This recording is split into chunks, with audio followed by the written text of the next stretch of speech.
Hey guys, Palsteron here, and today let's talk about my Kitava's first Ice Nova Frostbolt Hierophant. I usually don't do these kind of build videos that are kind of in the middle after I already leak started a certain build, but this time the build has shifted enough over the last 5 to 6 days that I think it warrants a new video. However, this is not a leak start video. At this point, I have invested around about 60 to 70 divines into the build, and I will basically talk about everything I've learned over the last week. Also, just the Frostbolt gem alone is over a divine, as well as the movement skill, the Frost Blink of Wintry Blast is also around about 70 ADC as of this recording. Now, if you're not familiar, I leak started with Ball Lightning Archmage, and I completed everything up to Feared, and then a buddy of mine, Void 241, kind of talked about combining the ideas that, for example, Goratha and Steel Mage are using with the Ice Nova Frostbolt kind of like 2-button playstyle, and combining it with Kitava's first that I'm using anyways, and kind of making a 2-button build into a 1-button build. And usually, after Feared, I kind of farm like 10 divines and reroll, but this build was so much fun that I actually wanted to do another take of this archetype, of this sort of mana archetype. Now, if you're asking, where does this go in terms of budget? It goes right between a league starter and an end game build. If you don't know, mana stackers have a crazy trajectory into end game, where you can go into Mjolnir builds, you can go into builds like Mana Forgeros, builds that cost hundreds and hundreds into the thousands of divines if you want to. And this build kind of stands in between as kind of like this glue point where you can make a ton of currency with. I also made this build a lot tankier over the last few days. I did go into Energized Armor. I did go Lore Weave and Eternal Damnation. So overall, the build is also quite tanky, and we have completed quite a few tier 17s. Mana stacking aside though, in-stacking is probably a better idea for real life, which is why today's video is sponsored by Boot.dev. So Boot.dev is an online learning platform that teaches you backend development with tactics learned from game design. This makes it way easier to motivate people to actually learn code, and you also get better at it while not getting bored and still having fun. Programmers also have amazing earning potential. In fact, the median salary for backend development in the US in 2023 was $100,000. The platform is designed to get you to actually start coding, get to your keyboard, because that's just the only way to actually learn. They'll teach you backend development from start to finish in the Python and Go programming languages. You can earn XP, levels, achievements, and complete quests, while also possibly getting a spot on the leaderboards. So if you're interested, use code Palsteron for 25% off your first purchase. That is either a month or a year, whatever you prefer. Link will be down below in the description. But with that being said, let's go back to Ice Nova. Now let's start with the mana archetype. So why even go mana stacker or archmage in the first place? Well, it all revolves around, first up, offensively, around the archmage support. So this one gives you added lightning damage equal to 20% of unreserved maximum mana. That means that with my current mana, let's just do the math real quick, 6621 times 0.2, I get 1,324 added lightning damage. If you look in PoE right here, this more than doubles my damage. And one of the things this does is it makes maximum levels not as important anymore. So for example, my Ice Nova is still level 20. I don't scale any levels because, simply put, it doesn't do much. As you can see, you already have so much flat damage that you don't need it, which also reduces the cost on some of your gear pieces. But obviously, going mana just for that alone wouldn't really be worth it, right? You're kind of stretching yourself thin. You're also increasing your mana cost with Archmage, as you can see right here. Supported skills have added mana cost equal to 5% of unreserved maximum mana. So you have to kind of counteract that. I get it all the way down to 108. I'm going to talk about that in a second. But in general, there has to be more. Well, you also get a ton of defenses. So first up, Mind Over Matter and Divine Guidance. So what Mind Over Matter does right here is it takes 40% of the damage that would usually go to your life and takes it as mana instead. And that is additive with the effect on Divine Guidance for a total of 50. This means that whenever your life gets hit, half of that damage is taken from life and half of that damage is taken from your mana. This does not count for Energy Shield, however, so whenever your Energy Shield gets hit, your mana is completely safe. The next thing you get is a ton of Energy Shield from Sanctuary of Thought. This is from right here. You get 20% of maximum mana as extra maximum Energy Shield. It's basically all we have right here. In a build that doesn't really have Mana Leech, since we're spell-based and doesn't have crazy mana recovery like some of the Mjolnir builds, for example, have, that is quite important, so that whenever your Energy Shield gets hit, our mana stays clean. Now, there's some more to it, though. First up, Arcane Cloak, which I kind of deactivated right here. This is automated with automation. What it does is it consumes a percentage of your mana. I can show you right here. It consumes a percentage of your mana, and then it gives you that extra damage, but it also gives you a damage buffer. So depending on how much mana you spent, and it is a guard skill, so you cannot use something like Molten Shell or Immortal Call. This is an incredible incentive to actually go for Mana Stacker. You can see in PoB right here, both my max hit and my damage go up quite significantly, right? Like we're getting an extra 44% more damage, and also we get like 30-40% tank here. And another thing that I added, which actually credit to Steel Mage for this one, is Corrupted Soul. So Corrupted Soul right here is a keystone from a Glorious Vanity. You have to have Doriani on there. And what it says is 50% of your non-chaos damage bypasses Energy Shield and also gives you a little bit of extra Energy Shield on top. Now, if we look at this first line right here, it might seem like a downside at first. 50% of damage bypasses Energy Shield, but it is actually anything but. It's actually a huge upside.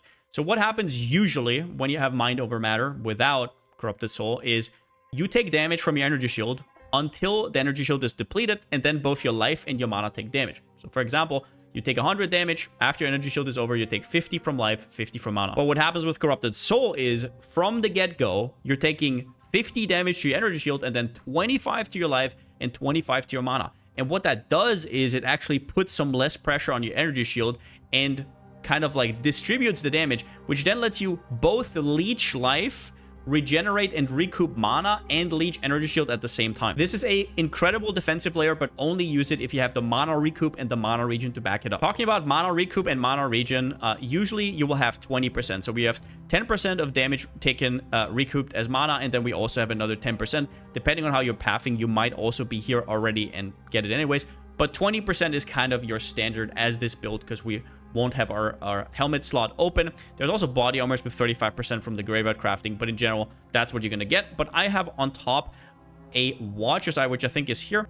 That gives me another 20% of damage recouped when Clarity is up. Now, next up, let's talk about the skill choice, which is Ice Nova and Frostbolt, and also how to automate it.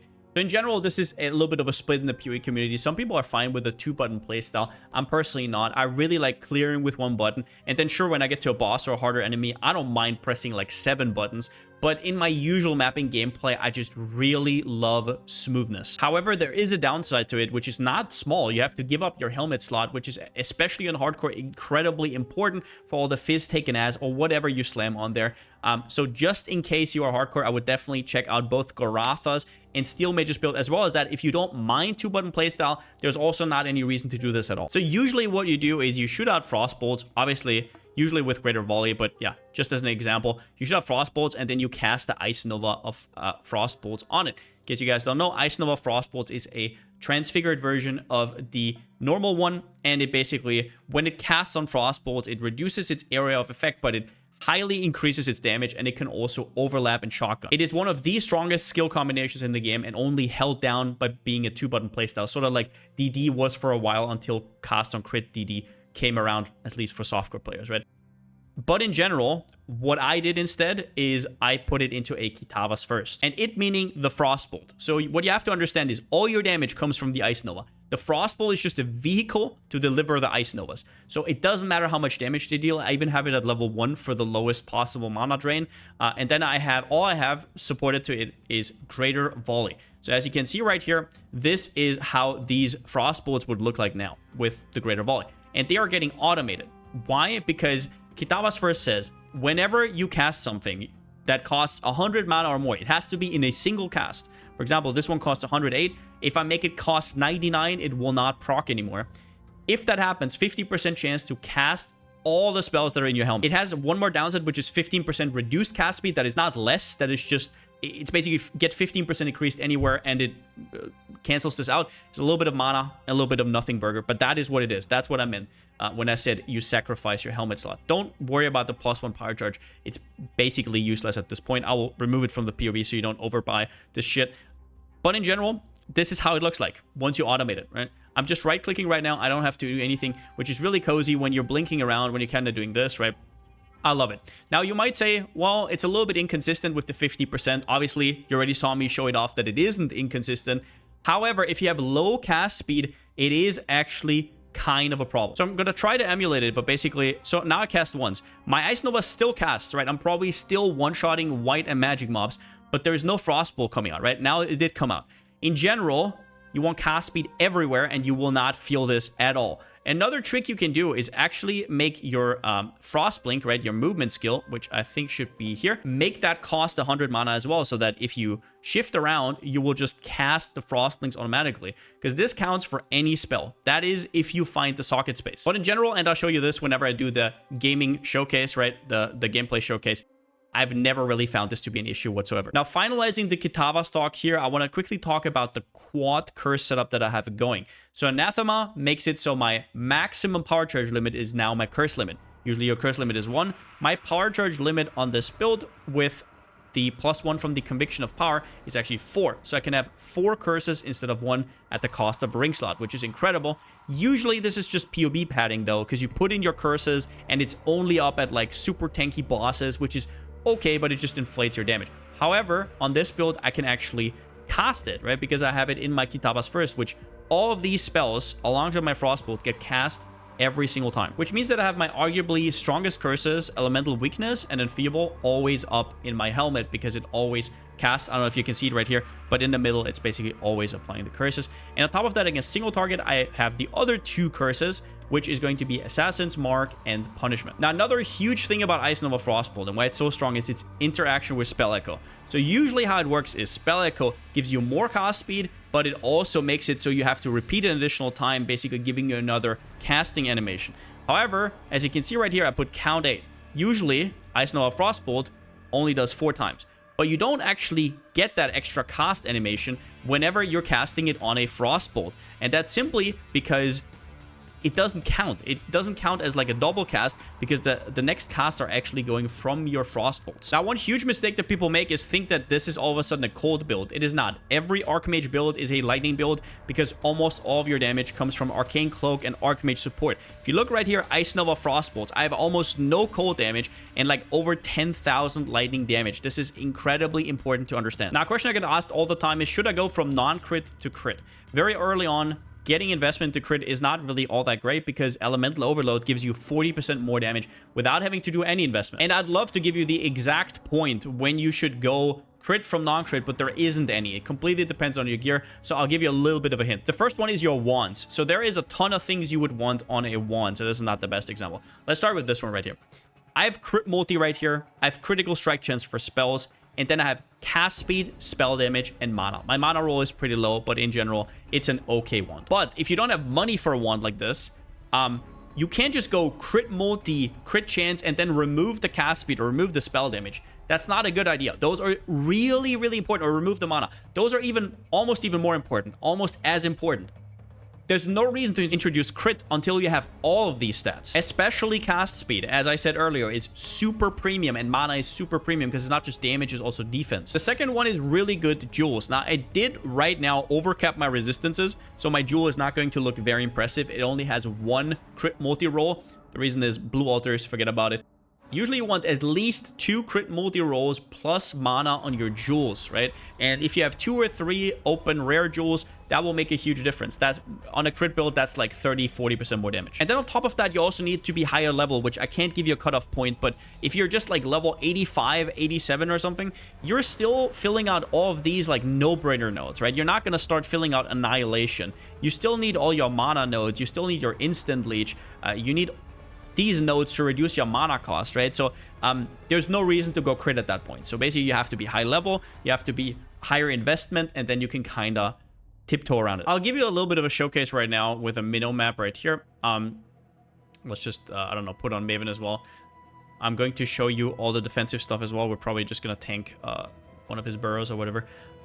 But yeah, in general, all you need to do is, yeah, you basically have your movement skill here, which is Frostblink of Wintry Blast, and that's how you're going to go around. This is another reason why cast speed is so important, because it's not just feel, it's not just damage, it's also your movement, right? Like it's just incredibly important.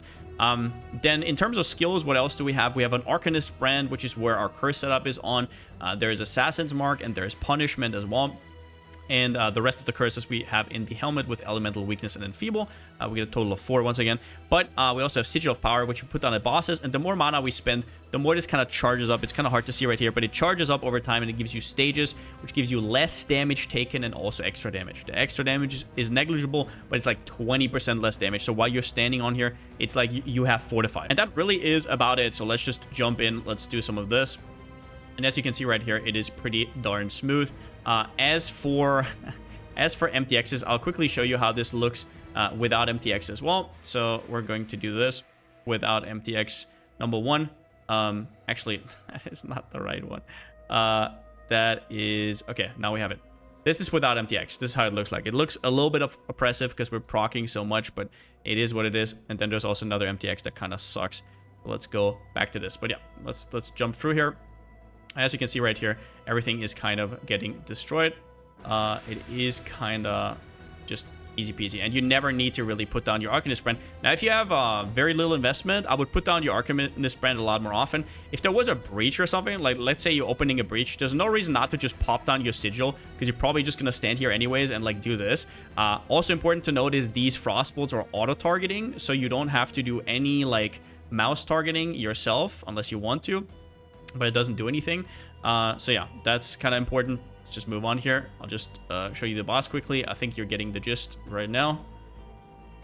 Yeah, just incredibly smooth playstyle. Even though you don't deal much cold damage and most of your damage is actually lightning, I have to pick up Scarabs. I'm poor. I will say that it still shocks and chills sometimes. So let's just put down... I actually don't have a portal, but let's go here and let's maybe tank a few. There's actually mobs. There's a Tormented Spirit on it. So if he burrows right here, we can see he slammed us. We took a little bit of damage and we need to heal back up, right? We do this. And yeah, that's about all you need to know. Once you're in this region kind of thing, it's super easy. Now, in terms of defenses, I said at League Start that it's kind of squishy to begin with, but at this point, we are completely off the charts. We've tanked a lot of tier 17 bosses at this point. There's not really much else to do here. I tried getting my Fizz hit up, but I didn't even really feel a difference. So if you want to do that, if you want to slap Determ on instead of Purity, you can. I said that in the last video, but I just did not feel the need of it. And Purity of Elements is just so comfy. But let's talk about what you need in order to make this build feel good defensively. The first thing is stun immunity. There's two ways to achieve stun immunity. The first one is on your early version. Since you're going to be pathing here anyways, you go down and grab Unwavering Stance. In my opinion, this is non-negotiable. If you think it's enough to go solve the Brine King, try it out, see how it goes. But if you might feel uncomfortable, that might be because you're getting perma-stunned. Even though that will help out, it's still super annoying. But to each their own. Unwavering Stance, super strong. The second thing you can do is actually go for Immutable Force. So there is a amount of stun and block recovery that you can have where a stun will be so small that you will not even feel it and you will still keep casting. It will almost not affect you. And that threshold is 961% stun and block recovery. The 961s, though, are quite expensive, or at least as of this recording, are quite expensive. So what I did instead is I have Immutable Force, which is 942, and then I add the 30% from Solve the Brine King. Note that all the other mods are basically useless because I'm already ailment immune. I'm just taking it for that. So if you can get it from somewhere else, that's fine as well. Just know that 961 is the number in total. If you can afford a 961, then you don't need this Pantheon at all, and you just go Soul of Lunaris. The second thing you need is ailment immunity. Ignite is not really that necessary, but Shock, Chill, and Freeze is. Now, you can just get Freeze immunity here, and you can say 50% reduced effect of Chill, then you stack reduced effect of Shock. But what I've seen is that if you reflect back ailments from other sources, you will actually have a problem. So what I did is just, I went fully back to Purity of Elements instead of Determination. This also made my suffix pressure a lot better on gear. I was able to overcap against stuff like altars. It's just a nice package in general. But if you are going for reduced effect of Chill, reduced effect of Shock, just know you don't really need anything against Ignite. You barely feel it. The reason ailment immunity is so important on mana builds is because ailments get calculated by your life pool. And that means that if you have mana, that doesn't really help you all that much in mitigating them. I played builds before that felt totally fine on not being Chill and Shock immune, and you would get belly shock because you have like 5-6k life and a lot of damage reduction and everything. But on this build, you need to be. Now, you also need to be Chaos Resistance capped. If you think about how this build works, Chaos Resistance will go through your energy shield to your life, so each hit will affect your mana, which is a problem, and it will go right through like butter. Now, in the old version, I also had this master right here with 30% of chaos damage taken, does not bypass energy shield, so you can leverage some of that, which helps out temporarily, but you definitely want to get your chaos res up ASAP. In this case, I have 78 because of my lore whiff. More on that in a second. But one thing you can also do to help out is chaos resistance. The tattoos, right? You can transform 10 int into 3 chaos res, It's not great. It's good to get like the last, I don't know, 6 to 9. It's fine. But just know that Int is actually pretty good because it gives you both mana and energy shield. Now, a really good tech item right now is actually a Piranda's Pact, where depending on how you path, right, or you're ready this version, you could put it in somewhere, and then every single notable in this large radius will actually give you 4% chaos resistance. The prices of these fluctuate greatly, so I don't know how much it costs, but it is definitely something in your arsenal that you can use. And then you need to definitely be capped if you go Lore Weave and Eternal Damnation. Now, there's also other versions that simply go for spell suppression. You have spell suppression on gloves, on boots, on body armor, right? You have a rare body armor. Problem is your helmet is missing, but it basically revolves around pathing here. Taking reflexes, taking Mage Bane, that's all good and dandy. The version I went for is Lore Weave plus Eternal Damnation. Lore Weave sets your maximum resistances at 78. This means that you cannot increase that, but you will also never go lower. So for example, if a map says -11 max res, or a tier 17 says -20, that gets completely nullified. Now, it also has some other decent stats, but on top of that, you're using Eternal Damnation, which has a really solid mana roll, a little bit of chaos res. It has a huge downside, -5 maximum resistances, which doesn't matter for us because we're always stay at 78. And then we get this huge upside, gain additional elemental damage reduction equal to half your chaos res. Now, half my chaos res with the Lore Weave is going to be 39%. So I'm getting 39% less elemental damage taken. Just to show you what this does on PoB, if you looked at my effective hit pool, if I remove it, I'm cutting a third. And you could also see that my fizz hit goes down slightly, simply because I'm also using Taste of Hate for a little bit of physical damage taken as cold, which also gets reduced by this amulet. I also have a Watcher's Eye that makes it so 10% of my fizz damage is taken as cold damage as well. That stacks additively with Taste of Hate. You could even go crazier if you wanted to with Dawnbreaker. I did not feel like it was necessary. I wasn't really dying anymore. Now, talking about recovery, super important is getting instant leech as well. This mastery right here would basically make it so you always go up to full immediately. This works on both energy shield and on your life, so very strong. You only get energy shield leech here though, so that is basically taken care of. But if you want lightning leech, you can either get a corruption with Kitava's first, which is quite expensive, but the best place to get it. The maximum power charge, completely useless once again. Lightning leech from gloves as well, implicit. Now, try to get a higher value than I have. I only have 0.2. You definitely want to get more. And there is also a cluster jewel notable called Doriani's Lesson, which also gives you 0.2 leech. And if all else fails, you can also respec out of Conviction of Power and get Illuminated Devotion for now, but I would personally not recommend it at this point. Next up, Pantheons and Ascendancy. So Pantheon is very straightforward. If you need the 30% stun and block recovery to get to the 961% immutable force, you have to take it. Otherwise, you can spec out of this and go for Soul of Lunaris, which is very strong. Use Soul of Aberath if you're farming red altars. Next up, my gear. Let's go over wands first. These ones are obviously self-crafted. I bought the fractures. Which fracture you buy doesn't really matter. Crit chance, crit multi, whatever. And then I crafted it with cast speed on essences. However, I think the best way to make these right now, people have been linking me ridiculous ones that are like way better than I have with Necropolis, the league mechanic. So you have to fish for videos on that on YouTube. I don't really know much about Necropolis at this point. I will probably craft for my next build. But right now, that's all I can tell you. These are kind of like the stats you're looking for. Cold damage sucks, by the way. You're mostly lightning damage. That is a brick, just so you know. Spell damage is what you want. Lightning damage is what you want, right? And all the other stuff is pretty self-explanatory. Then we have Kitava's first. Do not get +1 to maximum power charges. Completely useless. It's from a old spec that I had. It doesn't do anything. Lightning Leech would be GG on this build. If you can get that, you basically alleviate everything. Otherwise, you need the Lightning Leech from your gloves. However, the higher the better, because once again, you might be capping your normal leech, but your instant leech you'll need quite a bit more. As for your amulet, I already talked about Eternal Damnation in the defense, but Battle Rouse is your obvious anoint right here. Important to note, if you are still in the version that paths down here, you will probably anoint Mind Drinker. 2% mana on kill is incredible. Just so you know, currently I have the only mana on life on kill I have is from this life and mana on kill. This is intentional, this 1 point right here. It's because I had to anoint Battle Rouse instead of Mind Drinker. We have our gloves, which can give us Lightning Leech, very strong. On nerf, strong. Other than that, life, mana, and as much resistance as you can get. A GG pair of gloves would be this, but with damage against chilled enemies and cold res hybrid from Alva. That would be another, I don't know, 6 10% more damage or something. Super strong. Would definitely go for that if you have the cash for it. Build pretty straightforward as well. Life, mana, resistances. If you can sneak in a flask mod, get increased flask effect duration.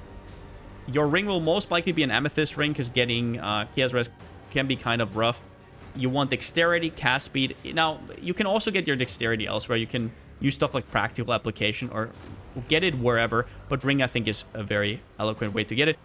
Also cast speed, and I would recommend at least one mana regen roll, and I think you probably don't want it on your wand, so the ring would be the perfect spot. Getting the ring also means that you can enhance it with a fertile catalyst, which already goes for your life and mana, but if you have mana regen on the same item, it also goes for your mana. As you can see right here, it's usually 63, it goes up to 75. Now when it comes to boots, I didn't really roll enough. I should have gotten action speed 100% instead of that chaos res in the implicit. Otherwise, same spiel. Life, mana, resistances, that's all you need. Also movement speed. You can usually skim a lot of the price if you just go for 25% movement speed. On a build that is just like blinking around so much, movement speed is not as premium as on some of the other builds, but definitely gets some kind of roll. Anathema, once again, for our quad curse setup that I talked about earlier. As for flasks, Taste of Hate is incredibly strong. The damage doesn't matter. It's basically just for the 15% of fizz taken as cold damage. Obviously, we are lore weave, so we're not getting anything from the maximum cold res. Also, we're not a Pathfinder, so don't bank on those 40 cold res. Just make it, I don't know, LE weak protection or whatever. You should definitely be capped without it. Diamond Flask with crit chance if you're a crit build, otherwise probably a Quartz Flask. Then a Quicksilver Flask, I just have reduced effect of curses on here. You can also go for movement speed. A Granite with armor, very strong. And then also Silver Flask, because we don't get Onslaught anywhere else, with a little bit of cast speed. Also, just so you know, I think it's either 23 or 24% reduced charges per use. Makes it so that your Silver Flask is activatable twice, because it goes down from 31 out of 60 to 30. As for gym setup, we first have Ice Nova Frostbolts. Once again, don't buy a 21. It almost does nothing. It's just expensive. All you need is the quality for the extra AoE. Spell Echo, if you have money for Awakened Spell Echo, it is crazy good, but also very expensive. Archmage support, a level 21 here is very, very strong. Inspiration support, if your skill actually costs less than 100 mana, to proc the Kitavas, you can actually play around with the quality right here. Increased critical damage, very strong support, but probably the one you can cut the most. Also, Awakened Lightning Penetration right here. Once again, we are mostly dealing lightning damage. Our helmet setup, once again, is Frostbolt with Greater Volley to basically auto-cast from the helmet. We're also auto-casting 2 of our best curses and Feeble for the damage reduction in LE weak. The rest of our curses is in an Arcanist brand that you put down against bosses or harder enemies, Assassin's Mark, Punishment, all the good stuff. Your movement skill is going to be Frostblink of Wintry Blast right here, linked to faster casting. If you put Archmage in there and you can make it cost 100, you can also automate Frostbolt on the go. Super nice. I personally didn't need it, and I didn't really find the gem spot for it. Maybe you can do an onset ring or something. Sigil of Power is just ridiculous. It's like, I don't know, 23% less damage taken whenever you charge it up against bosses. Then our Arcane Cloak setup, I get asked a lot why Arcane Cloak is supported with Arcane Surge, and that is because the Arcane Surge we get from our Ascendancy is a level 1, basically. It is a very low level 1. It does just give us the 20% more spell damage, which then scales with Arcane Surge effect.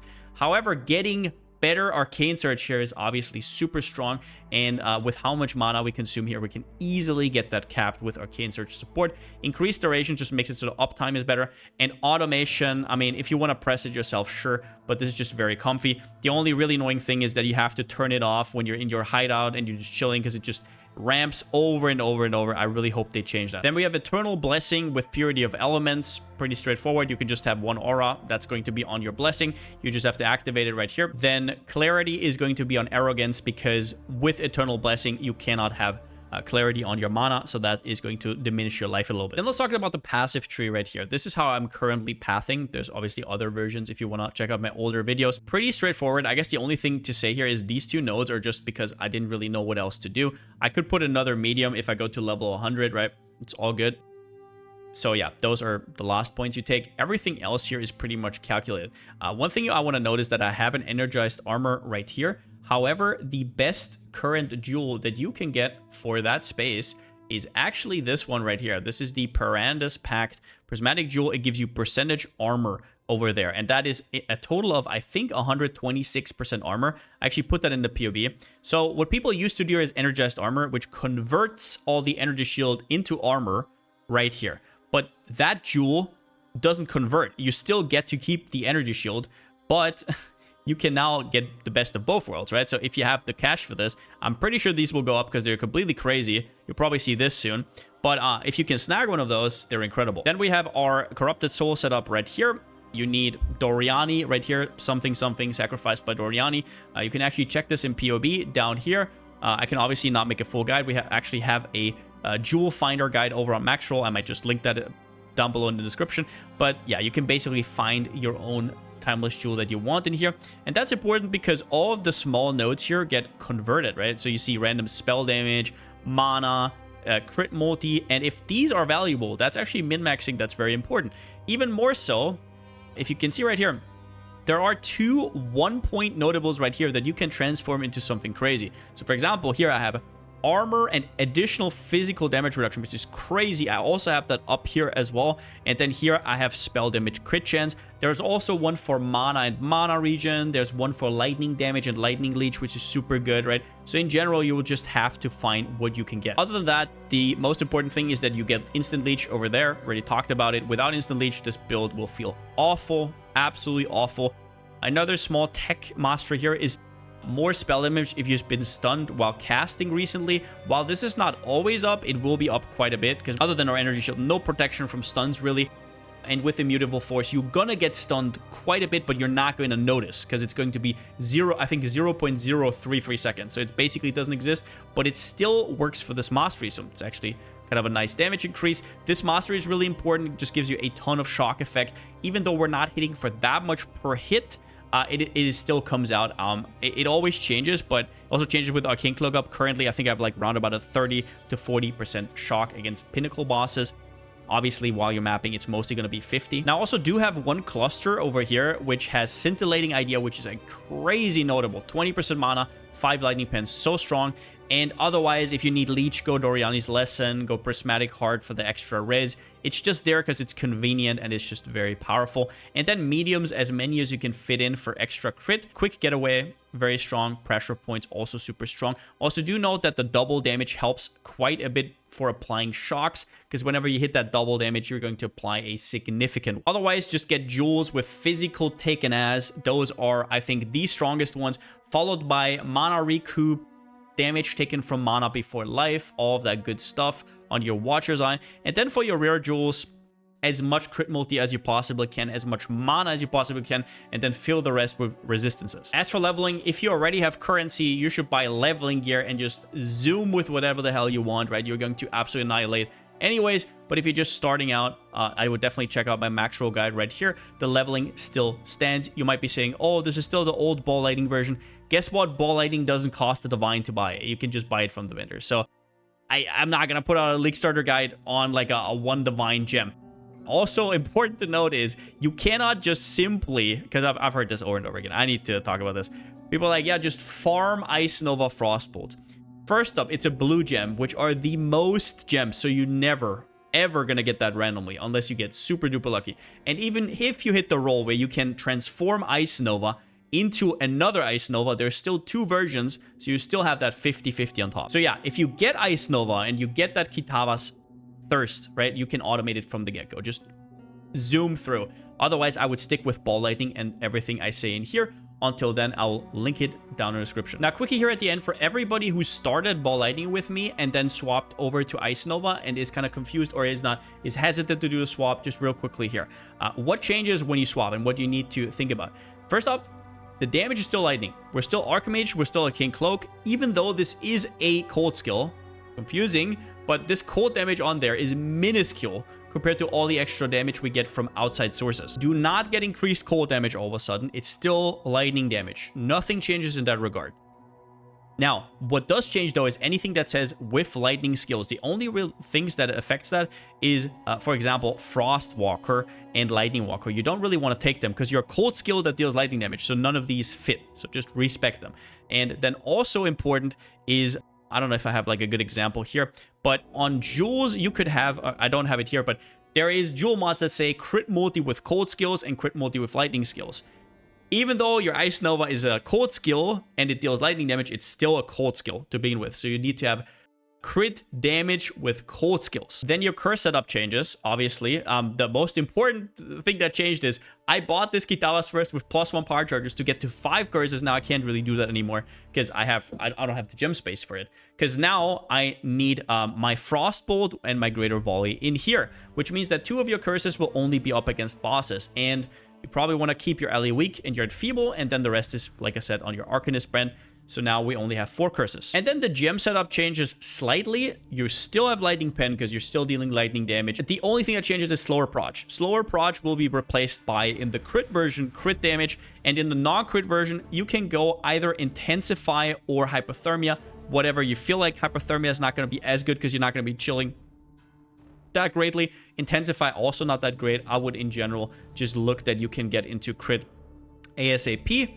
But otherwise, that's all you have to think about. I guess you can also go faster casting, actually. If you can get your hands on a faster casting support with quality, that is going to feel awesome. But yeah, that's about it. I personally had a ton of fun with this build. I would highly recommend it to anybody who wants to try Archmage in general. It is a really good stepping stone towards those uber expensive builds, or for people who don't have that much time to play, this might actually be their like end game goal, right? But in general, just a superb build. I have never just been this efficient on League Start. It has been just an absolute blast. I can not recommend it enough. But yeah, I hope you enjoyed the guide. Hope you enjoy the build. Everything will be linked down below. And from here on out, I think I've basically said anything I want to say, and we'll go on to the next project. This is kind of like to close everything out. But yeah, with that being said, since I still don't have a slogan, see you next time.